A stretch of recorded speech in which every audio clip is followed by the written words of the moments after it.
Good evening, Zimbabwe. Hello and welcome to Channel 40. My name is Willie Moyo. Today on Channel 40, we are looking at the devastating effects of Cyclone Idai in the eastern part of Zimbabwe. And with me in the studio tonight is Betty Muhlanga. She's our correspondent here at Channel 40. She has been at Chimanimani in those areas that has been affected by this devastating cyclone, and she's here to tell us more and maybe details of her trip to Chimanimani. Betty, welcome to Channel 40. Thank you, Willie. Now, you have been to Chimanimani. Tell us, we have been told that the number of people who have actually died is actually increasing. Could you tell us more to that? Yes, Willie. It is devastating, like you said. It's really, really devastating. It's the kind of sights that are very difficult to comprehend. Yes, the number of dead is increasing, not because more people are dying, but because more bodies are being found, and those people that were labeled missing are now being confirmed dead. So what you've got now is 181 confirmed dead, but you still have 330 who are missing, although people almost know they are dead. But for now, they cannot be labeled as dead until confirmed dead. And then you've got over 25,000 internally displaced. That means they have nothing except the pair of clothes that they've got on their bodies. They've absolutely nothing. It's just their bodies and the clothes they are wearing. Now let's zero in on these people that have actually died. How is the government or the local communities actually coping with such a huge number of people? What procedures are they taking, maybe for the sake of burials? People are being buried. As you can understand, you can't keep these bodies fresh for a long time. It's very disturbing, especially considering our culture. People normally want to identify their dead and bury them, but for now, communities are just having to bury. They find a body, they bury it. These days, they're actually finding them in a state of decomposition, and you can't really identify who they are. But because the place is still very much inaccessible, because Chimanimani has been cut off, totally cut off. What they have done is they've excavated a very old road, which they've just excavated to make way just to take food into Chimanimani. Right now, Chimanimani has got no water, it's got no electricity, and it's got no food, absolutely nothing. So what people are having to do is to use that road. That road is just 20 kilometers from where the road was cut off. It will take you over 2 hours. Do we have any other means of reaching those places other than the road network? The road network. Are there any aeroplanes, helicopters, what? Yes, there are actually a lot of helicopters, a lot. Government has got helicopters there. Well-wishers have got helicopters there, a lot of them. And then helicopters have been mobilized on hire or other arrangements from other private players that have them. So yes, you find from the distribution points that have been set outside Chimanimani, we've got 2 major ones at Silver Stream and another one at Skyline.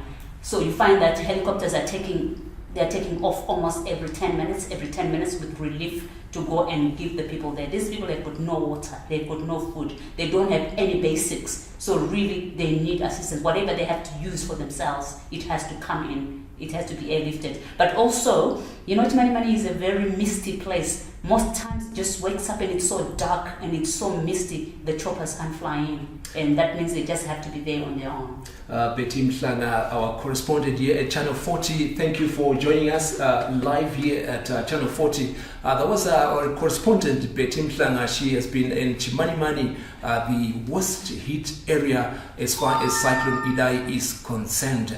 Join us shortly for more news.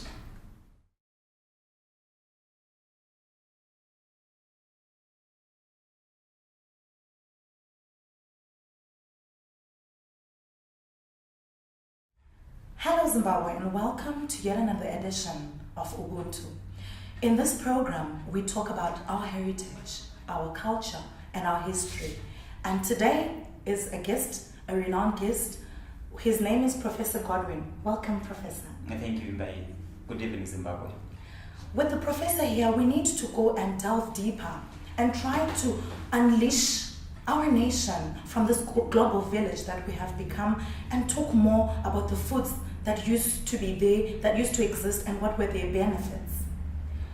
just to get and delve into our story today, have you noticed that of late, people have just discarded what used to be the basics of our African heritage? What do you think is the cause of that? Thank you, Vimbisayi. You know, it's something that boggles the mind up until now, because for a very long time we've seen our brothers, our sisters, they are really discarding the foods that we used to eat maybe 20, 30 years ago. This is something that has to do, I think, with imperialism or the issue of civilization. We associate ourselves, we associate everything that has to do with the English people as being civilized.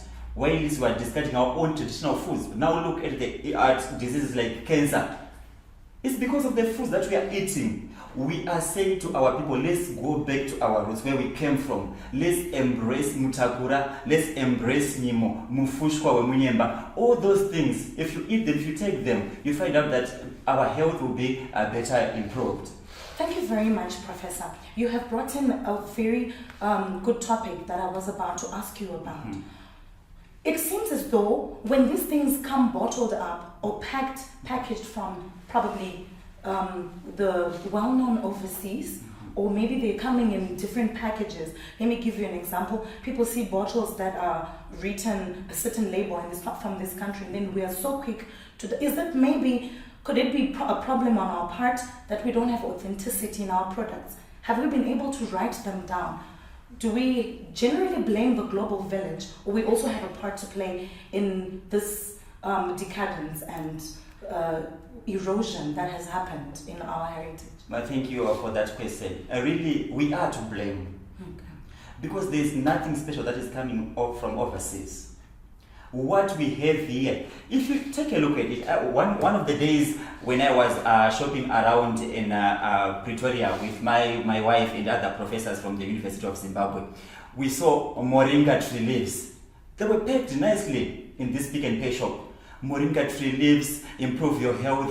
But to think moringa is just the moringa tree that, if you go outside of this studio, there are moringa trees. I saw moringa trees and I was like, this is what we'll be talking about today. That's very Maybe true. it's because of the packaging, the printing, which captivates the audience to think that maybe because it is in a white paper, in a blue paper, it is printed, there is an image there, a smiling person. Maybe if I take it from Pick and Pay shop, it will improve my health in a better way. But there is absolutely nothing better about those things. You can just take your moringa leaves there. You can take your mfushwa or munyemba, just direct from the field. You can cook your munyemba. That soup, that raw soup as it is, healthy. You go healthy. Very true. In fact, I want to correlate with that. We've seen zumbani in the shops, yes, and it's something that can just grow naturally, probably in the forest. Yet people want to then buy it for more prices and being packaged out of the country. Now, let me come back to you because I need to know your initiators. The youth of today, they're the ones that bear the country for the future. What initiatives are they? Because you see, old people know these things, but unfortunately, the young generation seem to have just no knowledge whatsoever. You know what we have done now? We and the other professors at the University of Fort Hare, we have come up with this initiative where we are going to universities around Southern Africa first, where we are teaching our youths, our students about the importance of traditional foods. All right. Because why nowadays our parents are really alienated from us in a bit.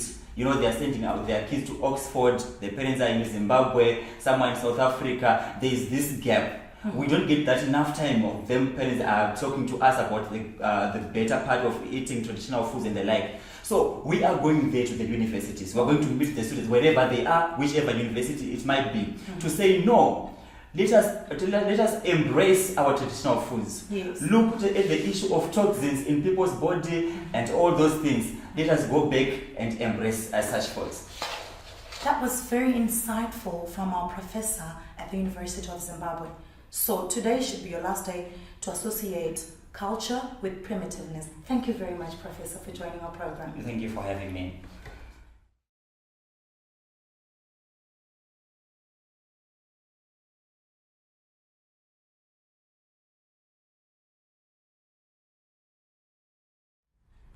whenever birth control or family planning is mentioned, the first thing that comes into your mind is a woman taking contraceptive pills. But today, we have come with an interesting story, an interesting innovation on The Talk. Welcome to the program, The Talk. My name is Godwin Nyarugwe. Today on this program, we are going to look at this issue of the new contraceptive pill for men. Men from now onwards can now take this contraceptive pill one per day, just like our women have been doing all along.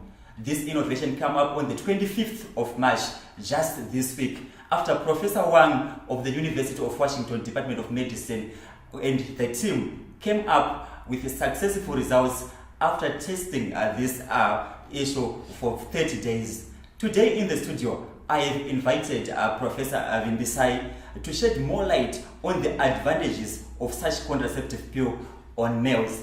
Professor Vimbisayi, good evening and welcome to the program. Thank you very much. A pleasure to be here. Good evening, Zimbabwe. Professor Vimbisayi, you have heard this. After 60 days of testing, the human safety has come up successful on this male pill.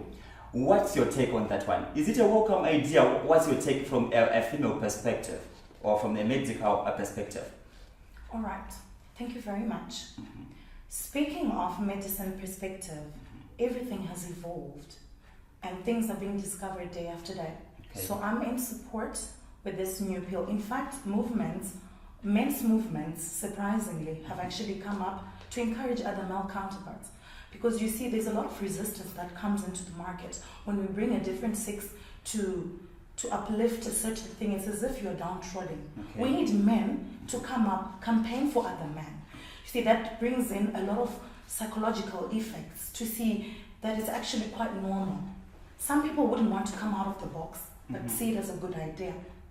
Well, consequently speaking, I think it's high time. And these drugs should have just probably come in the 80s. By now, they would have been accepted. Thank you for that. And we have some men out there who are saying no, birth control and family planning is solely for women. And when you become pregnant, they will be asking you, why did you skip your pill, something like that. So we have those men out there who still think that maybe the issue of family planning or birth control, whatever it is, should be solely based on the female. What do you say to them? What encouragement would you give to them? First of all, let me bring a statement that is quite common. Ignorance is not fashionable. Okay.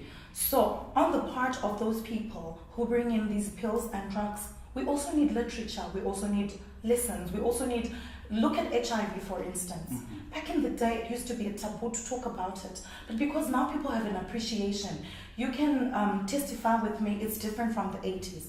So when we can eradicate ignorance, I'm sure something can be embraced quite easily. So people should really print more literature. That's how I can bring into this topic. I wouldn't want necessarily to push people and shove them. Okay. See, when you bring in a concept with, let me say, with an attacking stance, anyone is bound to retaliate. So why not bring it in a friendly realm, in a discussive realm? Hear out the men. What are their fears? Address them and not just outrightly put them away.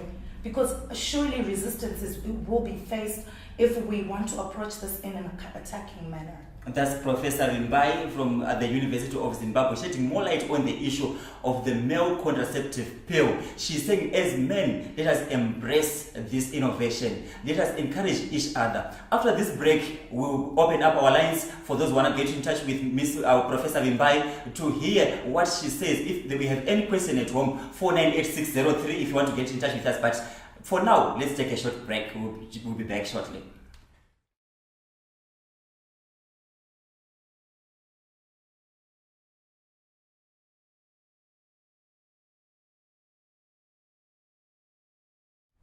Good evening and welcome to this week's program of The Witness, the program where we get to hear first-hand stories from people who have been in the middle of action, who have been where things are happening. This evening I've got with me here Willie Moyo, our correspondent who's based in South Africa. Welcome, Willie. Thank you for having me. He works in South Africa. He's our correspondent there. And this week, what has been topical down there is xenophobia. So today we've got him to give us a first-hand account of the things that he has experienced in South Africa concerning xenophobia. Willie, tell us, it's been quite intense in terms of brother against brother in South Africa. What has been happening? Yeah, what I've actually seen in the province, what is known as KwaZulu-Natal, which is the eastern province of South Africa, is Durban specifically. We have seen drivers of truck drivers being attacked by mobs, perhaps venting their anger or venting their disillusionment to perhaps problems to do with unemployment. But the situation is really bad in the sense that even traffic has actually been disturbed. There's little or no movement. That is very sad. What is the spark? Because we've got over time, these things, they happen, they stop, they happen, they stop. What seems to be the trigger? I think it's all to do with the election season, the election mode. We've got politicians who actually, perhaps others would want to say, they incite. When they make their election promises, they would want to give a picture whereby they will provide more employment opportunities for the locals, which then the locals may then see as if those opportunities are being grabbed by foreigners. So by that way, you tend to have such a tension. Is it as bad as we've heard, as we have read? Can you tell us, what did you see on the ground? What was happening? What I saw, people being burnt alive. This is really bad. Being they actually use tires to then mix with fuel. Then they torch. So those scenes are very ugly, and we don't expect such scenes from our brothers in the neighboring South Africa. What is being done? Are authorities doing anything? What seems to be the solution? Is there one? The police is actually on the ground. They are trying to dispel those skirmishes and giving protection and reopening those barricaded roads so that there is actually a smooth flow or movement of vehicles and traffic. There are some arrests. I think there are about 3 or so people that have actually been held to account for being perhaps the ringleaders of these disturbances. That is very sad. Maybe as a last word, is there a word of caution that you'd like to give to your Zimbabwean brothers, to our Zimbabwean brothers as they come down there? What can they do to just safeguard themselves? Maybe just in I think the best is to just stay calm, stay at home. If it's necessary, only minimize your movements. That could be the best as far as this time is concerned. Thank you very much, Willie. That was Willie Moyo, our correspondent in South Africa. He's been in the thick of things. He saw for himself. So here at The Witness, we were just asking him to tell us firsthand what he experienced in terms of the xenophobic attacks in South Africa. Thank you very much. We take a break.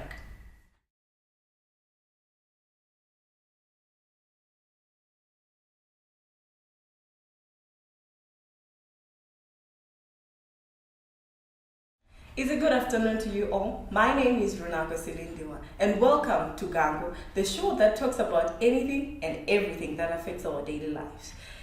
Today we'll be talking about teenagers. As teenagers grow, they get to a time that they start dating. We may not like it as parents, but it happens. So the question today is, as a parent, would you give your son or your daughter money to go out on a date? On the show today, I'm joined by a child specialist. Welcome to the show. Thank you. Today we'll be talking about, as you've heard the topic for the day, do you think it's appropriate for parents to give money to their children for them to go out on dates? What would you say? Okay. Well, we can see that in the world that we're now living in, it's dynamic. Yes. We can't run away from the fact that children reach the stage of dating. So we have to embrace that. So as parents, I think we should give an opportunity for our kids to have that experience, and we should give them money Okay. And maybe we can just make sure that I'm sure it's good for parents to have a platform or to have a relationship with their kids, and that avoids kids to be engaged in maybe some extreme cases that we wouldn't want to see our kids in. So it's better for us to give them that platform to experience and maybe to advise them on how to handle themselves when they're out there. So, in other words, you're saying this can act as a measure for you to regulate Yes, I think so. what happens and how they go about it. Yes. Okay. Well, as you've heard, as a child specialist, you've heard our views, and in the next segment, we will be opening up our phone line so that parents can call in and tell us what they think and would they give their parents money to actually date. See you after the break.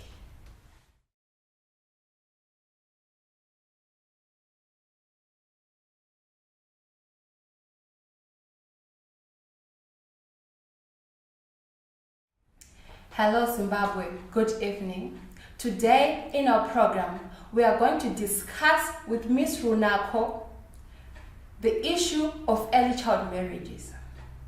Ms. Runako, welcome to the show. Thank you for having me. Ma'am, can you please explain to the nation what we mean by early child marriage? The issue of child marriages is very heartbreaking. It's heartbreaking to see a flower being plucked before it has blossomed. You get to a point, let me go back on defining what child marriage is. Child marriage can simply be defined as marrying off someone who hasn't reached that age, who's not an adult yet. And we can talk about someone who's below 18. So it's very heartbreaking because they have not completed their academic qualifications. They don't have any academic qualifications. They don't know what they want to do in life. So you don't have any direction. You don't have any focus. You don't know what's right and what's wrong. How are you able to build a house, or in Shona, we can say you're supposed to build mushamkats. How are you supposed to emphasize all that when you're just a child? You still need someone to care for you. Okay, thank you, ma'am. And what can you say is the cause that is triggering the percentage that is rising on the issue of early child marriages? I think it depends on your beliefs as a family or as a church.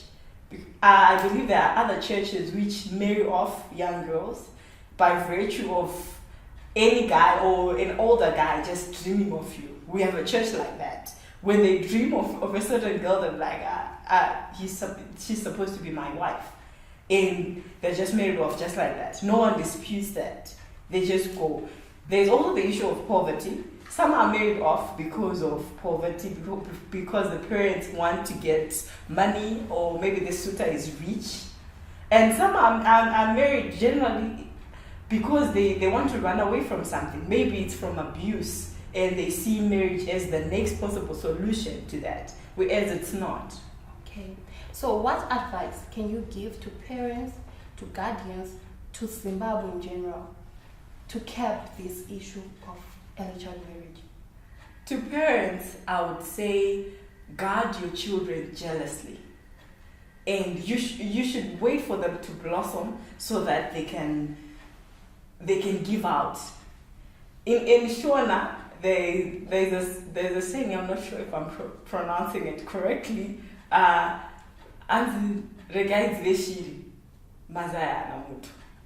In other words, let them grow and let them experience whatever they want to do. Let them discover themselves as they grow. You can get a better product from that. Thank you, ma'am. Zimbabwe, you have heard it for yourself. Thank you, Mrs. Runako. Thank you for having me. Zimbabwe, join us shortly after the break.